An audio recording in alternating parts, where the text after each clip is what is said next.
Dumating na nga pala yung mga kahang isasalpa ko dito sa binubuo kong project bike na Honda Dash. Natapos na rin yung problema ko dito sa bulok na batalya dahil nagawa na rin ng paraan. At para maging pangmatagalan na gamit na rin natin to, idiniretso ko na rin pa powder coat. Bale, ito na nga pala yung day 4 ng offline pagpapapogi natin dito sa nabili kong napabayaan na Honda Wave Dash. Medyo masikip na nga pala dito sa garahe kaya nilabas ko muna si Project Pinay para makuha natin yung batalya dun sa may dulo. Unti-unti na nga rin pala nagdadatingan yung mga panalpak natin na pyesa dito kay Dashi. So dumating na nga pala yung mga kaha na sasalpak natin dito kay Project Dashi. Ayan, yung magiging color combination niya ay kulay silver tapos may part na may kulay black. Ayan o.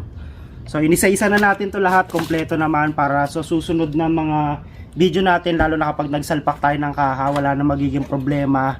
Ayan, napaka-pogi, no? Dahil nakompleto ko na nga pala yung mga kahang gagamitin natin, paniguradong tuloy-tuloy na tayo kapag sinalpak na natin to. At para na rin mabawasan yung sakit ng ulo natin, dadalhin ko na nga pala sa tropa tong batalya, ipapaayos kasi natin yung may bulok na part. Dinala ko na nga rin pala yung mga metal parts na ipapapowder coat natin, dahil plano ko na rin kasi dumiretso doon kapag nagawa na ng paraan tong batalya. Kaya makalipas lang yung halos 5 minuto na biyahe, dumating na nga pala tayo dito sa tropa. Dito nga pala tayo nagpapagawa pag hindi na kaya ng powers ko. Dahil hindi na nga pala mapapakinabangan yung bulok na part, kaya kinating na nga pala to. Tapos nag-welding na lang nung kakasya dito sa pinakadulo para idudugtong dun sa pinutulan kanina. Shoutout na nga rin pala kay Kuya Kulot sa solid na pagkakatirada dito. At para maabutan nga pala natin yung pagpapapowder coatan natin, bumiyahe na nga pala ako dahil medyo hinapon na kasi tayo. Buti na lang talaga dahil sa Paranaque lang to, kaya hindi rin tayo inabot ng siyam-siyam sa biyahe. Kung napanood nyo nga pala yung mga nakaraang video natin sa ibang project bike na binuo natin, bali kung usaping powder coat, dito talaga ako pumupunta sa AB Custom Powder Coating and Sandblasting sa Paranaque branch nila. Rekta search nyo lang to sa mapa, dito na rin sa kanila yung bagsak nyo. Tested ko na rin kasi yung mga pinagawa natin dito dati, masasabi ko na quality talaga. So yun na nga, dinala na nga pala natin dito yung mga metal parts na ipapapowder coat natin dito kay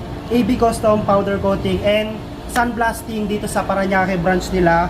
Tapos yun, may good news nga pala si ma'am, meron silang incoming na promo starting April 1 hanggang katapusan, naka less 10% sila sa mga magpapowder coat dito.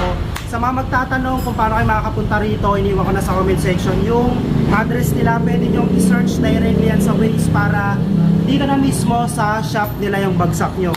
Tapos ito nga pala yung mga metal parts na ipapapowder coat natin. Ayan, yung rim na gagamitin natin, tapos yung mga original kasi to, kaya ipapapowder coat natin para magamit natin ulit.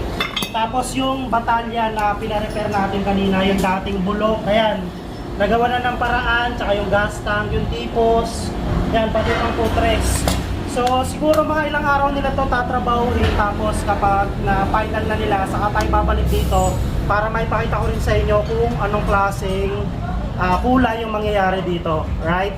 Tapos yun, may additional good news si ma'am sa lahat na magpapapowder coat dito. Tapos sa nag-like and follow sa page nila, automatic magkakaroon kayo ng isang raffle entry ticket para dito sa BOMX mugs na ipapamigay nila. So malaking bagay din yun, nagpa-powder coat kayo, nagkaroon pa kayo ng mugs. Tapos meron nga pala sila rito mga mugs na ready for swap. Add swap na lang to, no ma'am, no? Sa presyo ma'am, meron na ba?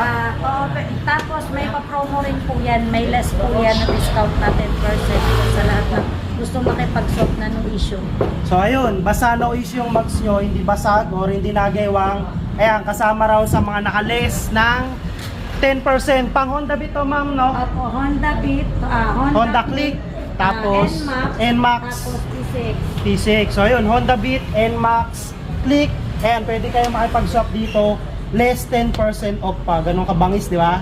Tapos yun nga, sa mga gusto magkaroon ng chance na maging bagong amo nitong binuo natin, ito si Project Bitoy na Indo-Indo concept. Napaka-basic lang. Check nyo lang dito sa baba. Right? Napaka-basic lang nung gagawin nyo. Dapat mag-reg tapos mag-recharge kayo dito sa Geely Storm. So kung bago nga lang kayo dito, ang gagawin mo nga ay magsa-sign up ka. Pindutin mo lang to. Tapos lagay mo lang dito yung gusto mong username, password, retype password, tapos kopyahin mo lang tong captcha. Pag okay na, pindutin mo na tong register. So yun nga, after nyo nga makagawa ng account, ito na yung makikita nyong homepage nitong Geely Storm. Kung naghahanap kayo ng legit na paglilibangan, meron sila rito Super Ace, Fortune Gem, Lucky Jaguar, at napakarami pang iba. Sa mga magtatanong paano kayo mag-deposit dito, yun nga, pindutin nyo lang tong deposit. Tapos pili lang kayo dito kung magkano yung gusto nyo i-deposit. Pwede kayo rito maglagay ng Pondo using GCash yan, pili lang kayo. Check natin tong Super Ace kung bebenasin tayo dito.